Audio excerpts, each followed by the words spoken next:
Okay, now, some people experience excessive emotionalism. Oh, okay, so, but this is not to trust in the physician. It's like trusting the spirit energy within you that's also in this energy, but always following your inner guidance while listening to any kind of suggestions, right? But like my dad, he was not open a lot of times to what the doctor was saying. Okay, so that's coming up.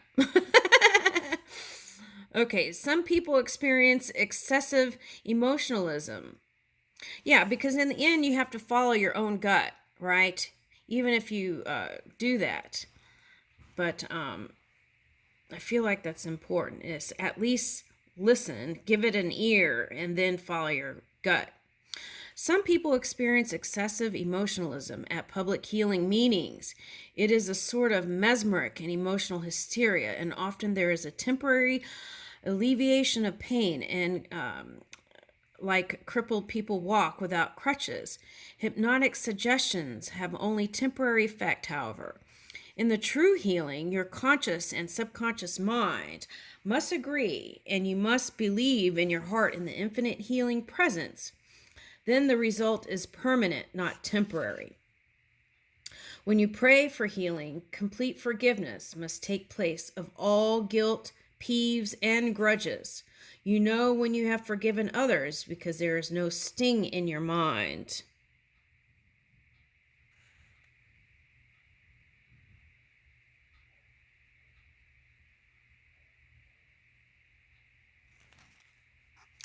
There is no power in sticks and stones, amulets, charms, or bones of saints. Yes, that's true.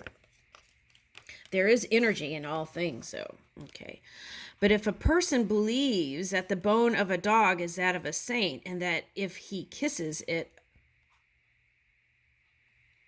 oh, that's interesting because I got a channel message last night about a kiss in some Beethoven's 9. Okay. That's interesting. But if a person believes that the bone of a dog is that of a saint, and that if he kisses it, a healing will follow, it is not the bone of the dog that heals. It is the response of his subconscious mind to his blind belief. Okay, so it's important to know what we're believing, right? Okay. Negative and destructive emotions snarl up in the subconscious mind and are the cause of many diseases. When a person feels guilty, he feels he should be punished in the past. Okay, this was a witness of this author. But what he failed to see, let's put in past tense, what he failed to see was that he was punishing himself. When a boy's foster father died, he took on the symptoms of his foster father as a form of self-punishment for his guilt.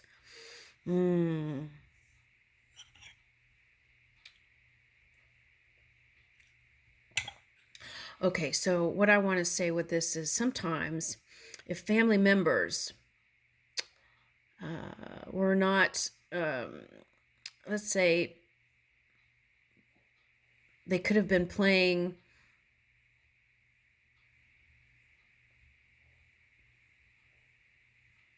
the notes in between the ivory keys, right? Okay, so there could be some guilt there sometimes when people cross over, but the key is to free yourself from it, right?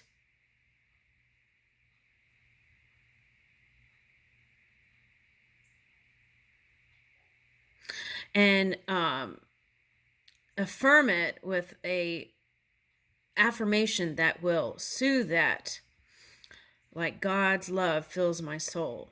Okay.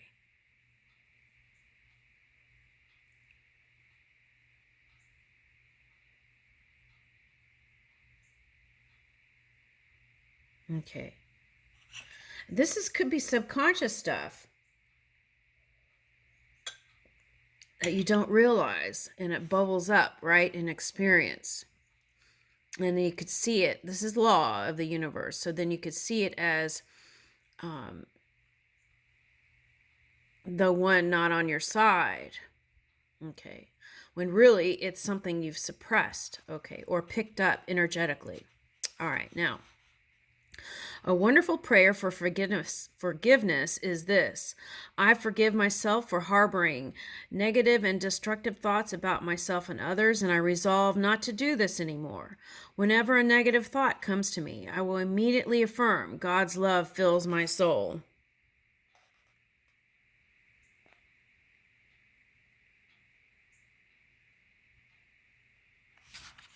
Or any phrase that works for you, right? Your skin is where the inner and outer worlds meet, and emotions of hostility, anger, suppressed rage, and resentment may be translated into many skin diseases. Right. And so we've seen like monkeypox, and then we had like before that the C thing, right? And so these are all things that can emerge from what I would say suppressed, pushing it down and not really dealing with it. Okay.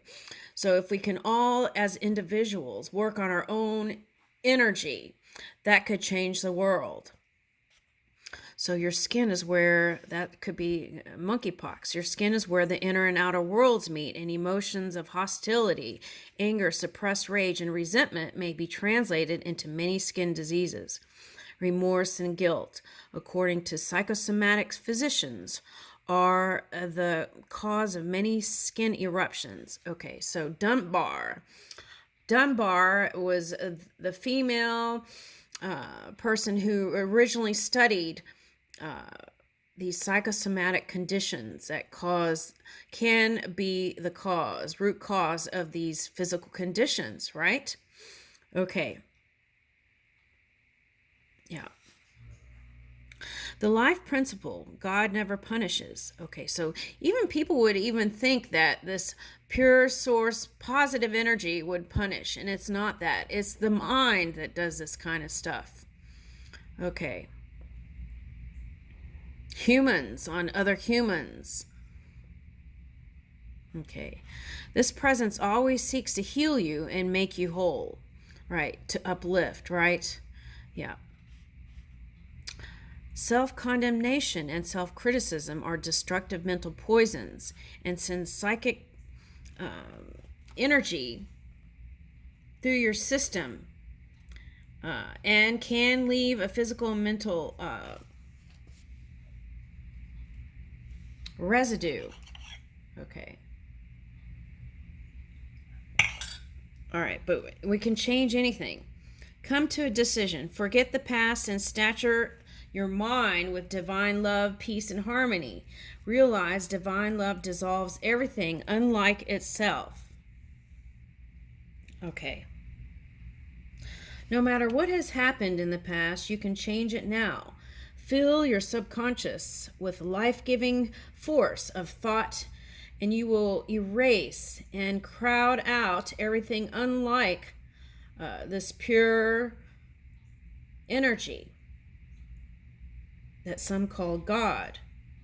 The meditation at the end of the chapter will help you improve your life and make your way prosperous. Where is that?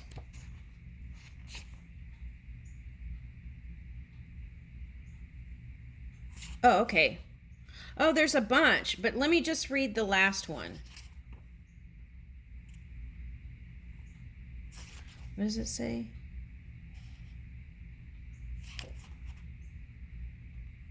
Okay, let me read this. For achieving the balanced mind for wise and intelligent decisions, thou wilt keep him. Okay, let me see if I can get it in the phone here.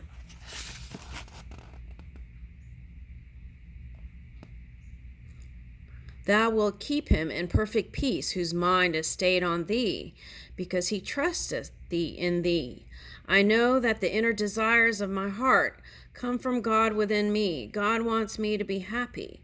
The will of God for me is life, love, truth, and beauty. I mentally accept my good now, and I become a perfect channel for the divine.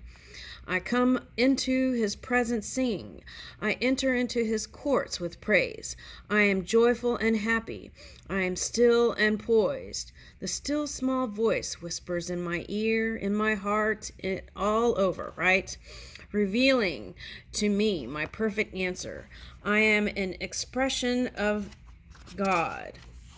It's pure energy. Okay. And I am always in my true place doing the thing I love to do. I refuse to accept the opinions of man as truth. I now turn within and I sense and feel the rhythm of the divine. I hear the melody of God whispering its message of love to me. My mind is God's mind, and I am always reflecting divine wisdom and divine intelligence. My brain symbolizes my capacity to think and wisely and spiritually. God's ideas unfold within my mind with perfect sequence. I am always poised, balanced, serene, and calm, for I know that God will always reveal to me the perfect solution to all my needs. For achieving victories over all obstacles to richer living, right? I now let go of everything. I enter the realization of peace, harmony, and joy. God is all, over all, through all, and all in all. I lead the triumphant life because I know that divine love guides, directs, sustains, and heals me. The immaculate presence of God is at the very center of my being. It is made manifest now in every atom of my body. There can be no delay, impediment, or obstruction to the realization of my heart's desire. The almighty power of God now moving in my behalf. None shall stay its hand and say unto it, What doest thou? What doest thou? I know what I want. My desire is clear-cut and definite. I accept it completely in my mind. I remain faithful to the end. I have entered into a silent inner knowing that my prayer is answered and my mind is at peace. Thank you.